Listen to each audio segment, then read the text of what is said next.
All right, I am live. Yes, I am live. Welcome to our Success Mastermind for Friday, the 19th of November, 2021. John Lavenia here with you as always. Lots going on this week. Hopefully you've gotten a lot done. It has been a whirlwind of action around here in my household, and a few things I'm going to talk about today with anyone who cares to participate. It is always, you know what? I always like to have fun on Fridays. And I wanted to keep something light here. First, let me look at my calendar. We do have on our calendar today, we do have Be Heard at 6 p.m. Eastern U.S. time, where I'm going to be getting together with all of our members here who would like to be heard. And just, it's my time for me to listen and for you to talk. Any ideas, questions, things that I can help our members with, that is what I'm here to do. And besides that, we're just going to go ahead and have a great weekend. I know here in the United States, we are less than a week out from Thanksgiving. We will be having a Thanksgiving broadcast. I got some stuff to talk about specifically on that day. And then, of course, the day after Thanksgiving is Black Friday. Woo! So I know we got a lot of friends. Hey, Virginia, we got a lot of friends in the e-commerce space who are hopefully excited about that. And that kind of leads me into what we're going to be talking about here today, as far as a lighthearted, basic, but very profitable topic, which we've taken up before. I just want to put your attention on it again, because it's something I have to remind myself of again and again and again, because I tend to forget stuff. I will make one other announcement before I launch into all of this, though, and that is that if you're not already reading the book of the month, or 5 weeks, or however long we take to cover it in our book study group, get on it, because we're going to cover the first 4 chapters plus the forward. So the forward and 4 chapters of Joe Murphy's classic, The Power of Your Subconscious Mind.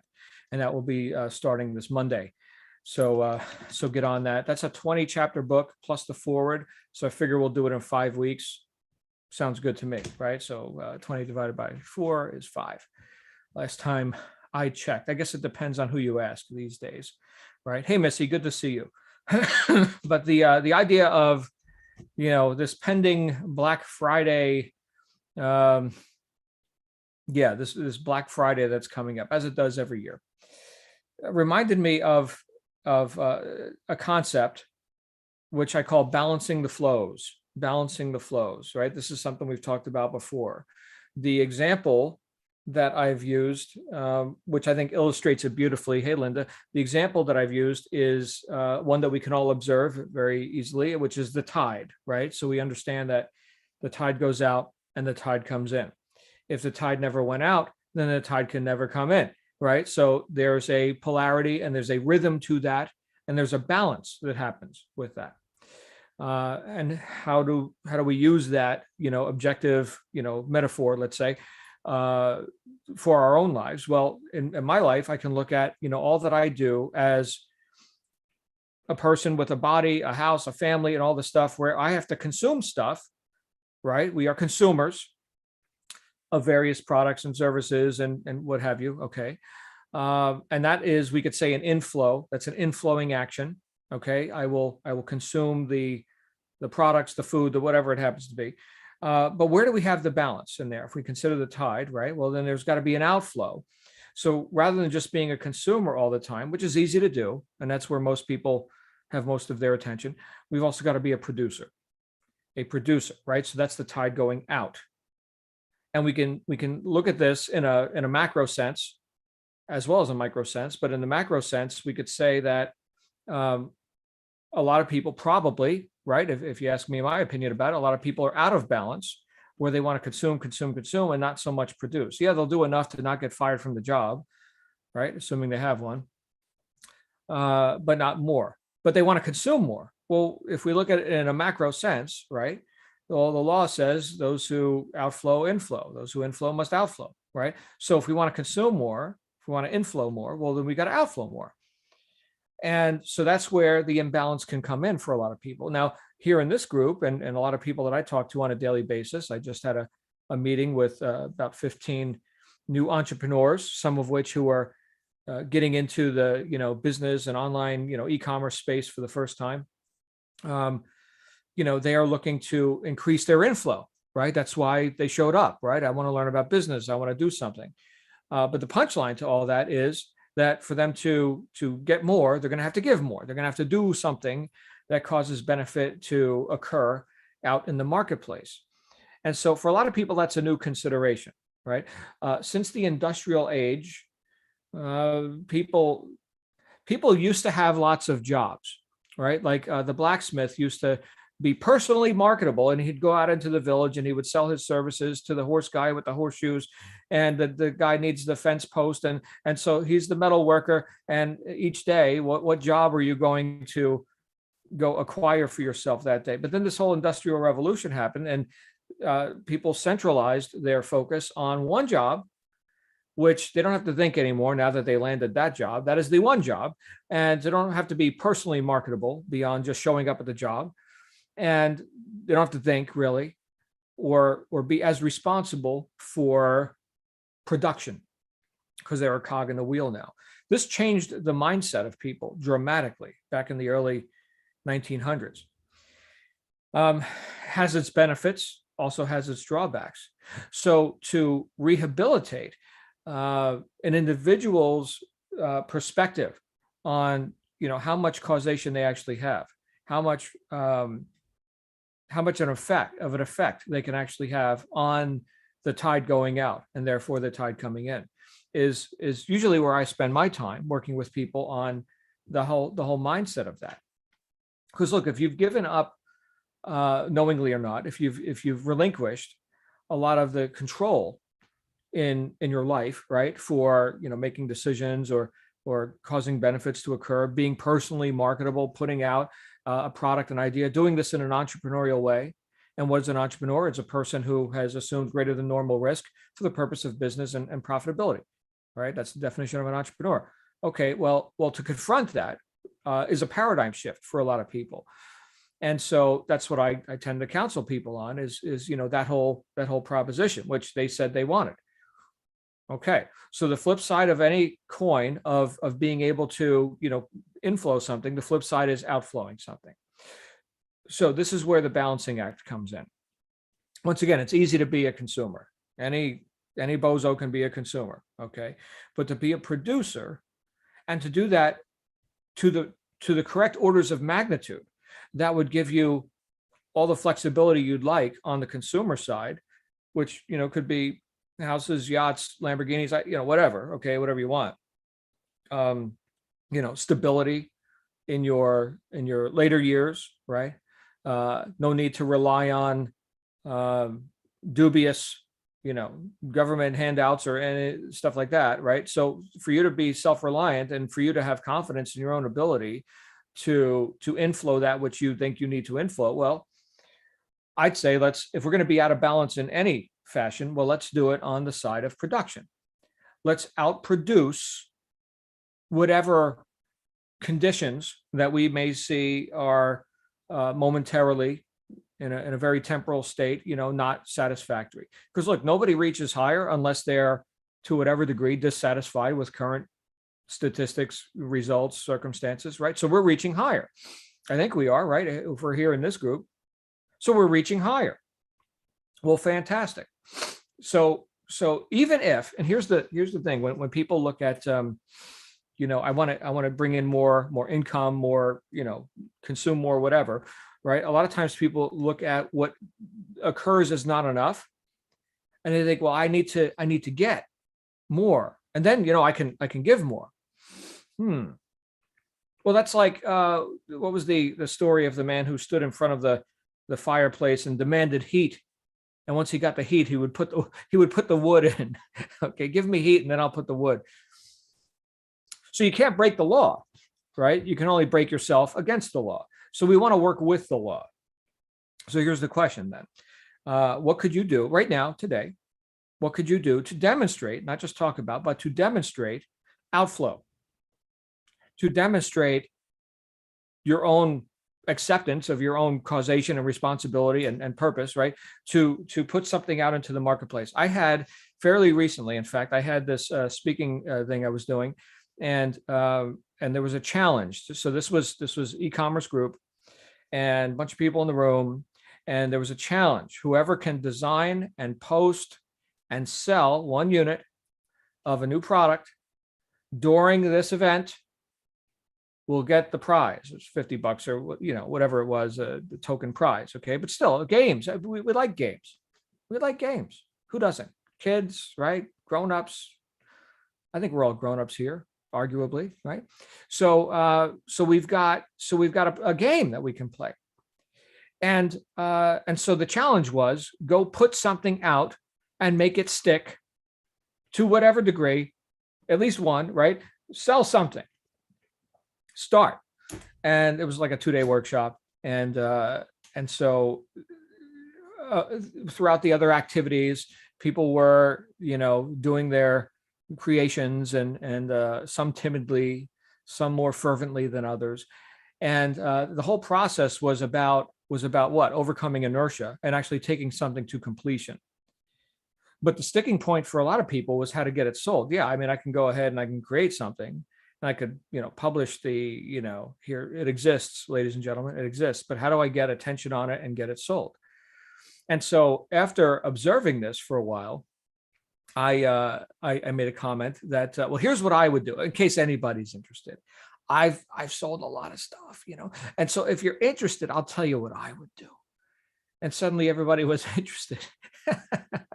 I said, here's what I would do. I would create something that I've got in mind for someone who is a likely target who would want to buy this. And then I would publish it by whatever means, whatever the platforms, Etsy, Amazon, whatever. And then I would contact everyone in that space, in that, demographic or psychographic, space, and let them know this thing existed and it's brand new. You could be among the first to have it. In fact, you should have it. In fact, there's only one. I just launched this thing and I thought of you first. And here's the link. And when you click the link, right, you'll get the special deal on the new thing that I just created. And within a couple hours, somebody had sold something. Now, does that make me, special? Like, could have anybody thought of that, right? So getting communication with, in other words, outflow communication to a likely, target customer, audience, whatever, and tell them what to do. Like, click here to buy my stuff, and it worked. And it worked. Right now, if you're not matching your message to the market, well, it falls on deaf ears, and that's what most marketing does, falls on deaf ears. I remember the story of Joe Polish. Some of you know who I'm talking about. He's right here in the Phoenix area. He started a carpet cleaning and restoration business, and he needed customers. Right. Word has it that customers are good for business. Okay, so he was looking for customers, and he wasn't getting many customers. So he decided to outflow, to put out, to publish promotional material. And so he did this and still didn't have customers. But John, you said those who outflow shall inflow. Okay, well, he, after a while of being frustrated with this, he went out and he looked at the zip codes into which he was doing like a direct mail campaign. Like, here's the postcard for the carpet cleaning service. And he got in his car and he toured the zip codes in the areas where he was promoting. And there's the broken down trailer and, ma and pa sitting out on the front stoop with, the strap lawn chairs with the straps falling off, and the three-legged dog running around the half fallen apart, rusted out car, right? Now, are these people who pay money for professional carpet cleaning and restoration services? Wrong target. Okay. Fantastic sales copy. Pictures, right? My goodness, you could have Vanna White standing there holding the thing, right? Wrong target. So we got to be smart about this too. So it's not like we just, throw our, pearls into the wind or whatever, right? We want to be smart about this. And that's where, having a bit of, education about, who are you selling to and who are you attempting to benefit with all this? And are they even motivated to have those benefits? That's what I'm looking at now in my own businesses, and that I attempt to put people's attention on. Because look, there's lots of variables when we get into the idea of producing, or the corollary to that is, well, what do people buy, right? What do people want, right? That's a huge question to ask, and the variables are innumerable, right? There's myriad variables, and they're called people, right? There's 7.5 billion of them currently, and so we've just got to choose to what targets, to what ends are we looking to be productive. To whom are we looking to benefit with our product, service, opportunity, whatever it happens to be? Great question. So in my world, right, I've got my own proclivities, I've got my own natural tendencies and leanings, and so it's easy for me to enter a conversation that's already going on in the mind of like-minded people. Okay, and I've discovered for myself, and this is true for me, is that I tend to not really excel in areas that I am not, I don't have some degree of passion or purpose, right? I mean, I could do a job, back to the original idea we talked about being personally marketable. Sure, if there's a demand, right, a job that needs being done, sure, I could come in as a consultant or a contractor or something like that and do a job, and then do good work, and whatever. Work ethic helps, that's nice, okay, and personal pride and workmanship, that's great, okay. But then what? Then go get the next job, or just kind of flounder along, humdrum. I think, here's what I think that life is to be lived now fully, and I'm saying this so I can hear it too, right? So doing humdrum work, or things that we're not that passionate about, not only are we less likely to excel in it, break records, make a spectacle of ourselves, not only is that less likely, but it's also that time's being spent one way or the other. So whereas this guy Joe was apparently very excited about carpet cleaning, I'm not, okay, but he was. He just had to get in communication with the right people, the people who are really excited about their carpets, probably homeowners, right? Not people renting out the broken down building. He became successful, by the way, right? He didn't change his message, he changed his target and became successful. I know some of you here have specialty offerings, right? Products and services, things that you do better than most people on planet Earth, clearly, right? I'm thinking of Mandy. Hey, Mandy. Mandy knows reporting way, way, way past certainly myself, right? And most other people who just aren't as interested, but they are interested in making sure it's done right, because there's some penalties for, I mean, ignorance is no excuse with that stuff, right? So we'll then go see Mandy then, right? I want a well-running, e-commerce, business with my accounting and my profit and loss and all the stuff, right? Well, Mandy knows that stuff. She actually likes doing that stuff. Can you believe that? She likes it. Okay. Well, thank God for people like Mandy, right? I'm not one of them. Okay.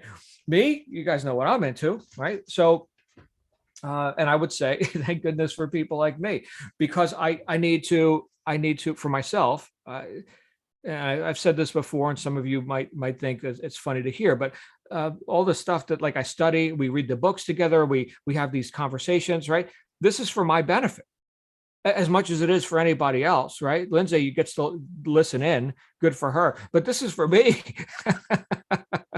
right? Thank goodness that this guy John Lavenia shows up and keeps putting my attention on here's what's workable, here's the essence of it, right? Here is the philosophy underlying all the doing this, all the stuff and methods. That's great, but the primary considerations are things that I need reminders all the time.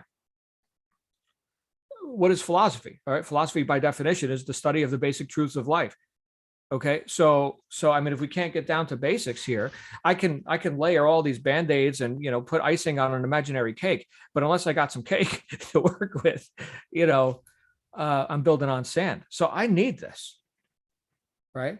And look, I would argue, just because of the space that I'm in, that a lot of people, everybody kind of needs this.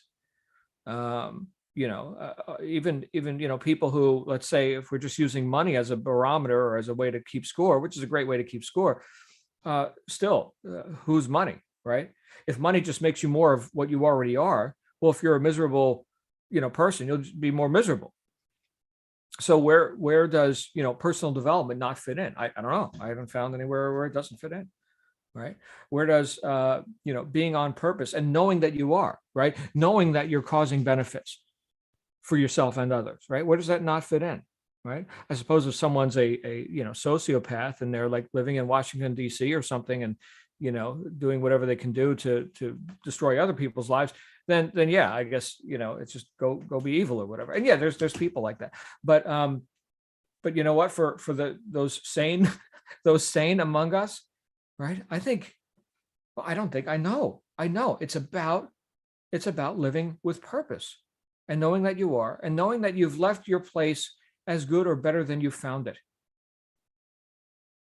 This was something that again, to use a physical objective example, right? This is something I learned when I was learning to be a mechanic, right? Back in 1988, when I went to Nashville Auto Diesel College in Nashville, Tennessee.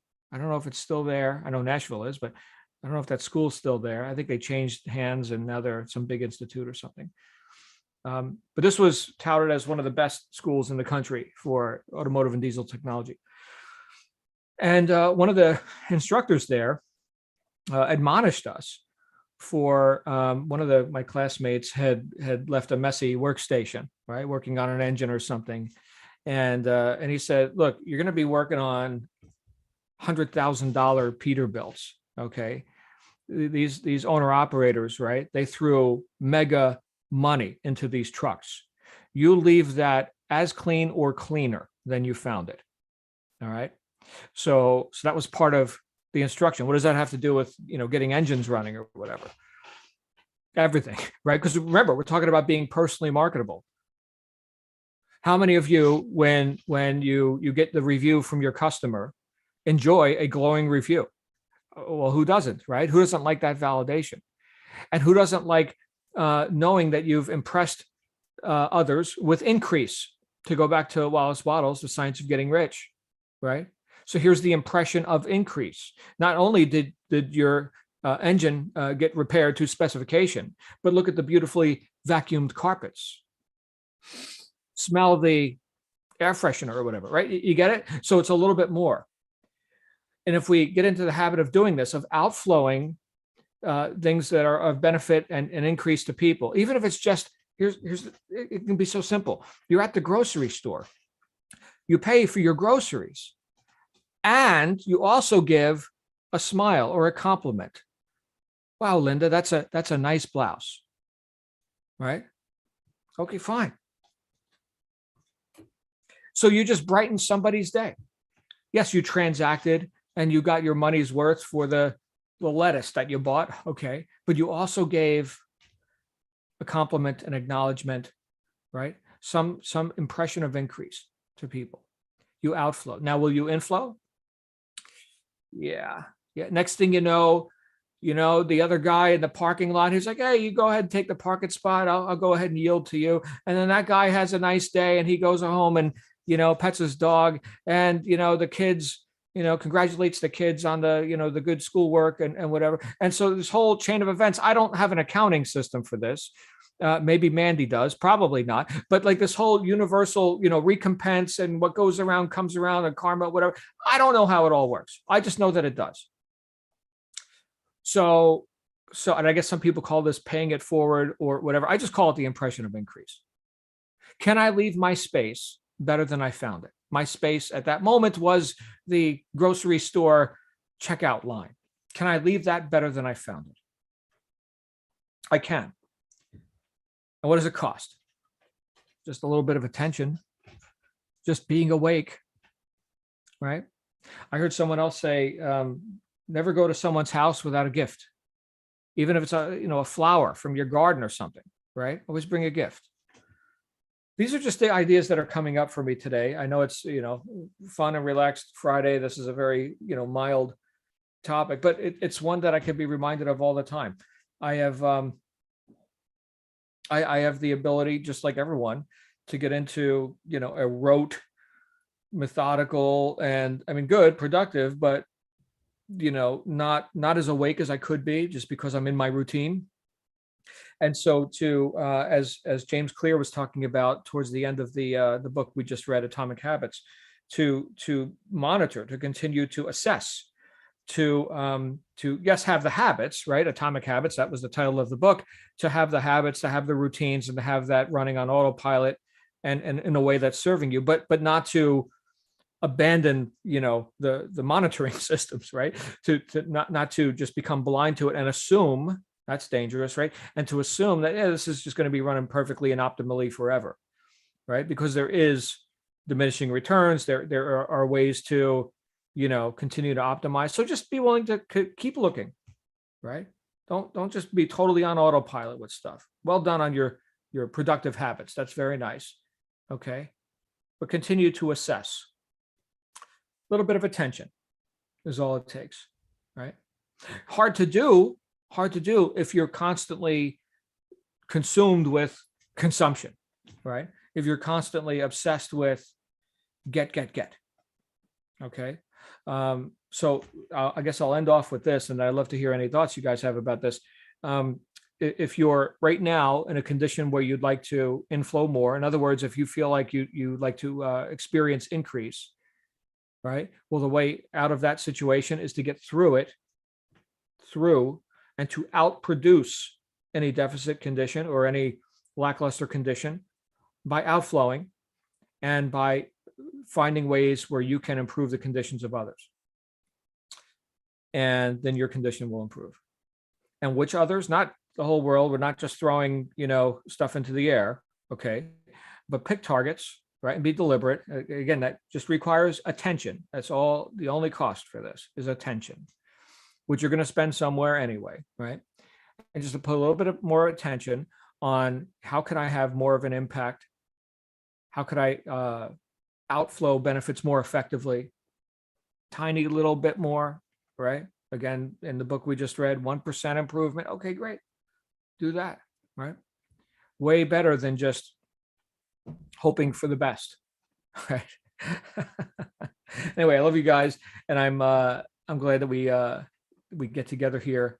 And of course, I'll be back with you at 6 p.m. for Be Heard. Any thoughts on this whole idea of balancing the flows and increasing your ability to consume by increasing your production? Please feel free to come on out. I see Edward and Gail and Linda and Lindsay and Mandy and Robert and Missy and Virginia, who's got some thoughts on this.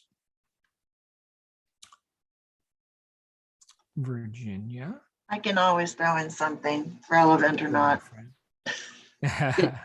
Good afternoon, Vietnam. No, that was Good Morning, Vietnam. Yeah, was that great movie. Yeah, with Robin Williams. Anyway, when I say afternoon, because even though it's morning for you and I, John, I know it's afternoon for everybody else.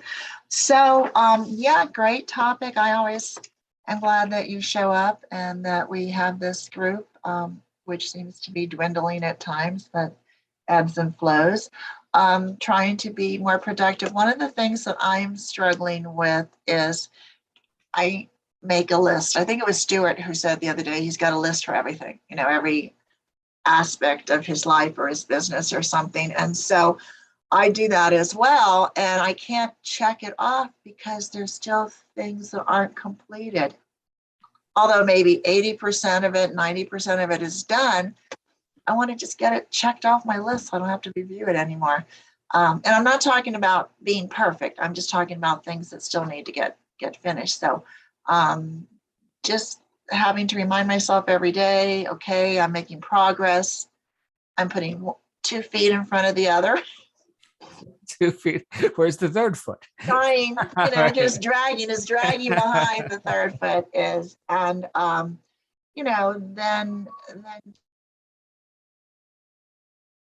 just cat meowing in the background, giving myself the okays and focusing on the wins and things that I'm going with, and where is my audience too? As an example, I'm very fortunate to live 5 minutes from, was called an adult active center, actually active adult center. I got that wrong. You have to be over 62 to join. And it's on the corner. They just rebuilt this on a corner of a huge recreation center. Colorado's into rec centers. I mean, there's parks and rec centers like everywhere. And the city I live in has a lot of rec centers close by. So at this active adult center, of the other locations, this is the only one that offers lunch. They get about 100 seniors, and the food is great, and you can't beat it for under $4 for a complete meal. Oh my gosh. So I make myself sign up for some of those, once a week, every couple of weeks, also to get out and meet people. And I have connected with some very lovely women who I have not mentioned my businesses to at all. And then this week I connected with a gentleman who was sitting at a big table by himself, talked to him, build a little rapport and everything. And he's really interested in buying a Beamer. So I looked at everything he told me, how active he is. He's like 78 years old, how active he wants to remain and everything. And so I just exchanged, and I was going to do next time I see you, I'll give you some information. That went in and out really quickly. And I went, I have something on my phone. Let me just show you this video really quickly, And he's like, yeah, send me some info. Then that was Tuesday. And then I went ahead and scheduled a lunch for yesterday. And off the off chance that he might be there, I took some, printed materials with me. And sure enough, he was. And he's like, I looked at your stuff online you sent me. And he has more questions.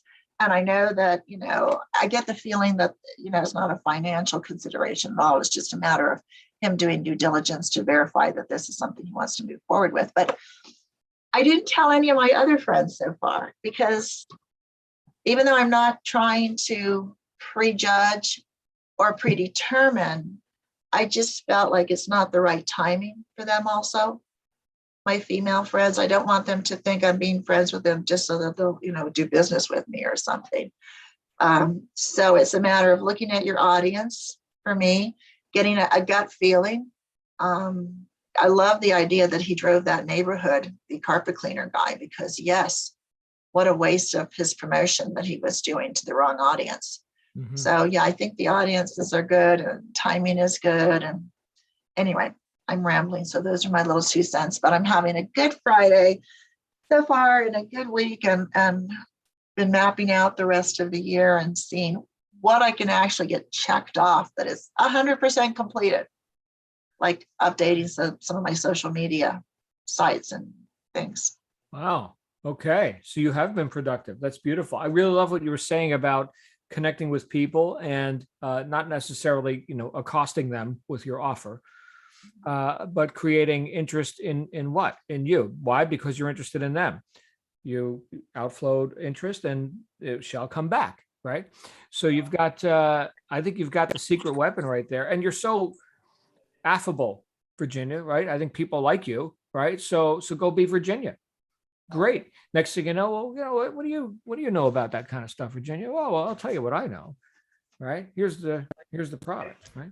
I did one thing yesterday because I had now created business cards for both the Cookies Around the World, which has the cookbook on it, and also my Beamer business, totally opposites.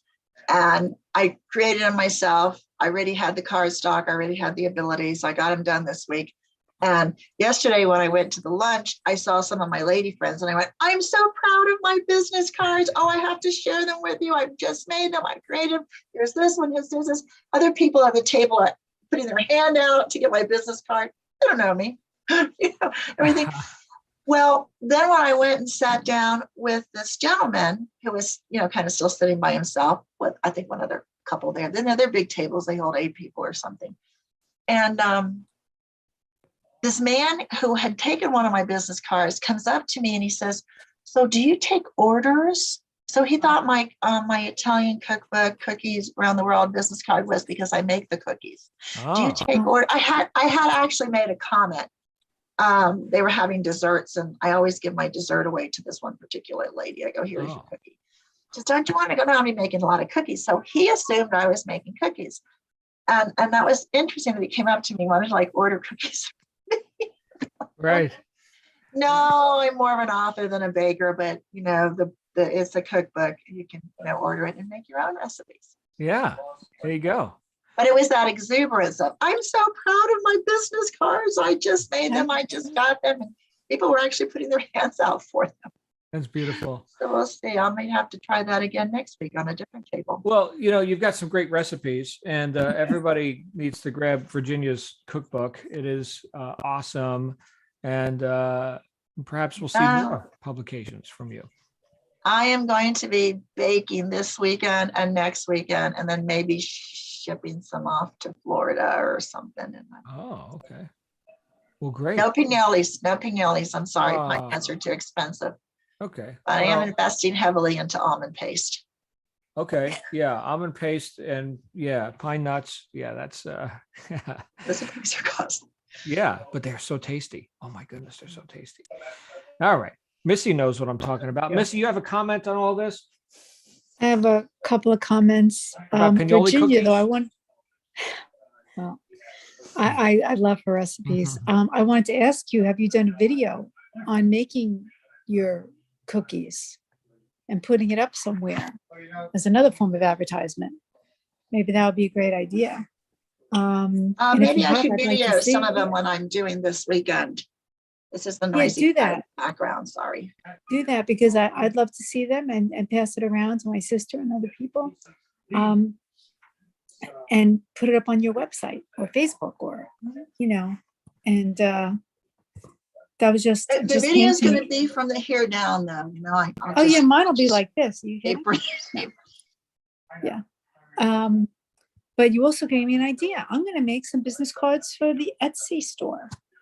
And because in the system that we're using, it's called Throw Spaghetti Against the Wall. So we don't really have a target audience. But I've developed a target audience from one of the categories. But I'm just going to have it on me. And but I was going to say about the balance.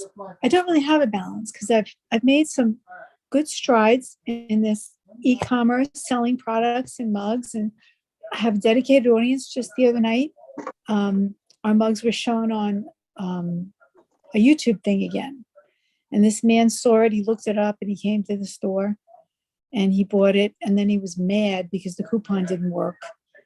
So I gave him my phone number. I said, I'll Zoom with you guys. I don't know how to Zoom. And so anyway, I'm going to work that out. But I lost my place. I'm distracted because my Zoom failed. It went off my computer and it won't let me download it. And I paid for it. But I've got that business, starting a new one that I'm not familiar with. And plus I signed up for one of Shannon's things, and I'm doing that homework and trying to do that. And it's very helpful for something else that I have, but it's kind of been in the background since I've started all this. It's something I can never finish. So I just don't know how to find the balance to do all those things and do them well and do them right. But I know I will eventually. And coming to these group meetings is a great help. I'm just a little stuck at the moment, especially with my Zoom failing. But thank you for the ideas, and get those videos because they'll be a great help, because you're very personable and you'll be very popular. Do you have a YouTube channel? No. Well, you're going to have one by next week. It's very simple. It's very simple. Or make Vimeo videos. It's so simple. You can start it and people will find you. Okay. So if you want, I'll help you. I don't have one, but I know how to do it a little bit. I may have to take you up on that. Okay. Work it out There you together. go. There goes that cat. Thank you, Missy. Work it out together. You ladies with your cats. All right. Anybody else? Any other thoughts on this today? Okay. Well, thank you, Missy, and thank you, Virginia, for chiming in. I'm going to be back here with everyone at 6:00. If you got anything you'd like to discuss with me, I will be happy to listen. And in the meantime, we've got a lot going on today, so let's get on with it. I will see you all again in a few hours. Make it a